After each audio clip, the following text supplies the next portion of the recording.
Hi అండి. అందరికీ నమస్కారం. Welcome to my channel. ఈ వీడియోలో ఉద్యోగులకు జాక్‌పాట్ అండి. డీఏ పెంచుతూ ప్రభుత్వం ఉత్తర్వులు విడుదల. దీనికి సంబంధించిన పూర్తి తాజా సమాచారాన్ని ఈ వీడియోలో తెలుసుకుందాము. వీడియో అయితే ఎక్కడే గాని స్కిప్ చేయకుండా ఎండ్ వరకు చూసేయండి. అప్పుడు ఇన్ఫర్మేషన్ పూర్తిగా అర్థమవుతుంది. అలాగే వీడియో చూస్తున్న ప్రతి ఒక్కరు వీడియోకి లైక్ చేయండి ఫ్రెండ్స్. ఈ వీడియోని తోటి ఉద్యోగ పెన్షనర్ మిత్రులతో అయితే షేర్ చేయండి. కొత్తగా మన ఛానల్ చూస్తున్నవారు ఇంకా ఎవరైనా సబ్స్క్రైబ్ చేసుకోకపోతే వెంటనే మన ఛానల్ అయితే సబ్స్క్రైబ్ చేసుకోండి. సబ్స్క్రైబ్ చేసుకోవడం వల్ల నేను చేసే ప్రతి ఒక్క వీడియో మీ వరకు రీచ్ అవుతుంది. ఇక ఆలస్యం చేయకుండా వివరాల్లోకైతే వెళ్ళిపోదాము. ఫ్రెండ్స్, ఇక విషయానికి వచ్చినట్లయితే ప్రస్తుత కాలంలో సాధారణ పౌరుల నుండి మధ్యతరగతి ఉద్యోగుల వరకు కూడా ప్రతి ఒక్కరిని వేధిస్తున్న అతిపెద్ద సమస్య నిత్యావసర వస్తువుల ధరల పెరుగుదల. మార్కెట్లోకి వెళ్తే కూరగాయల నుండి పప్పు దినుసుల వరకు, పెట్రోల్ నుండి గ్యాస్ సిలిండర్ వరకు అన్ని ధరలు ఆకాశాన్ని తాకుతున్నాయి. మరి ఇటువంటి క్లిష్ట తరుణంలో సామాన్య మరియు మధ్యతరగతి ప్రభుత్వ ఉద్యోగుల కుటుంబాలపై పడుతున్న విపరీతమైన ఆర్థిక భారాన్ని ప్రభుత్వం చాలా లోతుగా పరిశీలించి గుర్తించింది. తమ కోసం అహర్నిశలు శ్రమించే ఉద్యోగులకు తగిన ఊరట కల్పించాలని నిర్ణయించుకున్న ప్రభుత్వం తాజాగా ఒక అద్భుతమైన తీపి కబురును అందించింది.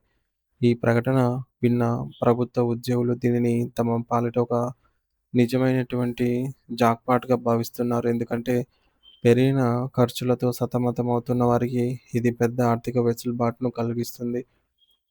ఉద్యోగుల జీవన ప్రమాణాలను మెరుగుపరచడమే కాకుండా ద్రవ్యోల్బణం వల్ల కలిగేటటువంటి ఇబ్బందులను అధిగమించేందుకు ప్రభుత్వం కరువు భత్యం డిఏను పెంచుతూ అధికారిక ఉత్తర్వులు జారీ చేసింది.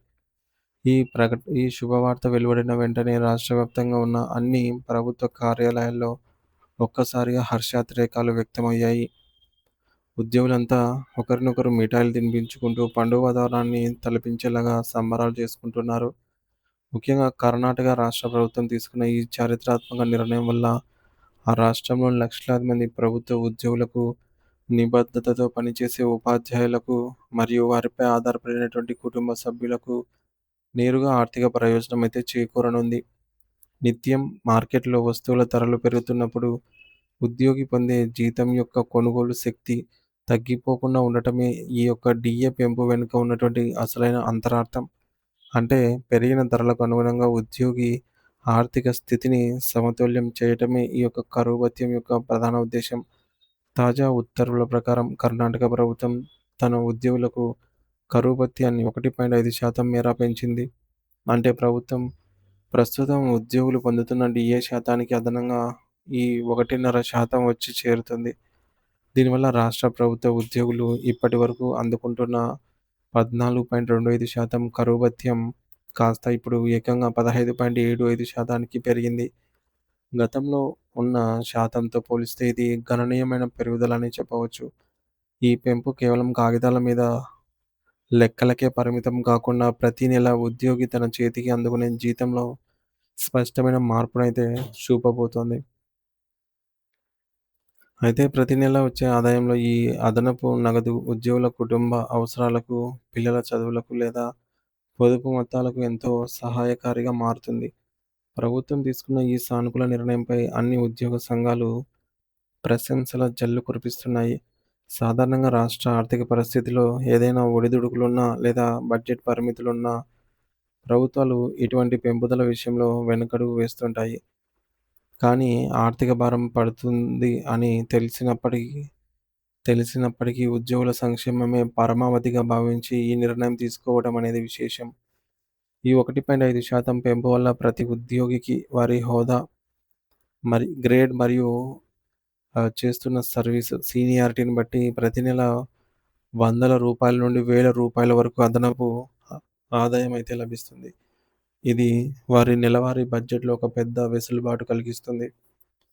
అయితే ఇక ఈ పెంపు ఎప్పటి నుండి అమల్లోకి వస్తుంది అనే విషయంలో ప్రభుత్వం చాలా స్పష్టమైన మార్గదర్శకాలను జారీ చేసింది.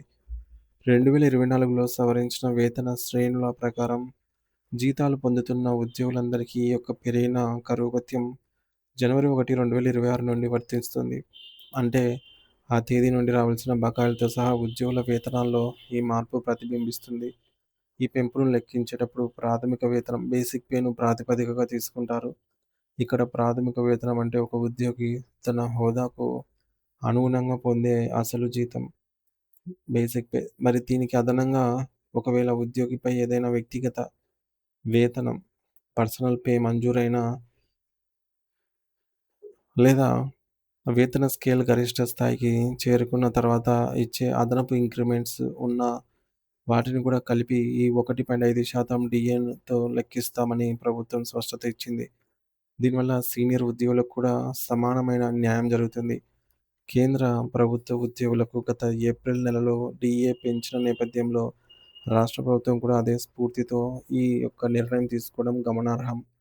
రాష్ట్ర ఖజానాపై పడే ఆర్థిక భారాన్ని ఒకవైపు, ఉద్యోగుల జీవన అవసరాలను మరొక వైపు బేరీజు వేసుకుంటూ ప్రభుత్వం ఈ సమతుల్యమైన నిర్ణయాన్ని తీసుకుంది. ఈ నిర్ణయం కేవలం ప్రస్తుతం విధుల్లో ఉన్న ఉద్యోగులకే కాకుండా తమ జీవితకాలమంతా ప్రభుత్వ సేవకై అంకితం చేసి పదవీ విరమణ పొందిన పెన్షనర్లకు కూడా వర్తిస్తుంది.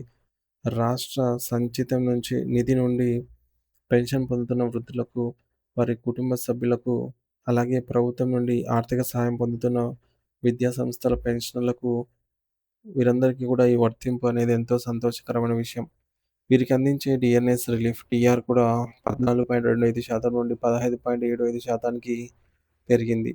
ఇది వారి వృద్ధాప్యంలో మందుల ఖర్చులకు, ఇతర అవసరాలకు కొండంత ఆర్థిక భరోసాని తెస్తుంది. అంతేకాకుండా ఈ డిఏ పెంపు పరిధిలోకి వచ్చే ఉద్యోగుల జాబితా చాలా విస్తృతమైనది. జిల్లా పంచాయతీల్లో పనిచేసే పూర్తికాల ఉద్యోగులు, ప్రభుత్వం నుండి గ్రాంట్ ఎయిడ్ ఇన్ ఎయిడ్ పొందే విద్యా సంస్థలు మరియు విశ్వవిద్యాలయాల్లో పనిచేసే సిబ్బంది, అలాగే వర్క్ చార్జ్డ్ పద్ధతిలో పనిచేసే పూర్తికాల ఉద్యోగులందరికీ కూడా ఈ ప్రయోజనం చేకూరుతుంది. అలా అంటే ప్రభుత్వ యంత్రాంగంలో అట్టడుగు స్థాయి నుండి పై స్థాయి వరకు పనిచేసే ప్రతి ఒక్కరికి ఈ జాక్‌పాట్ వర్తిస్తుంది.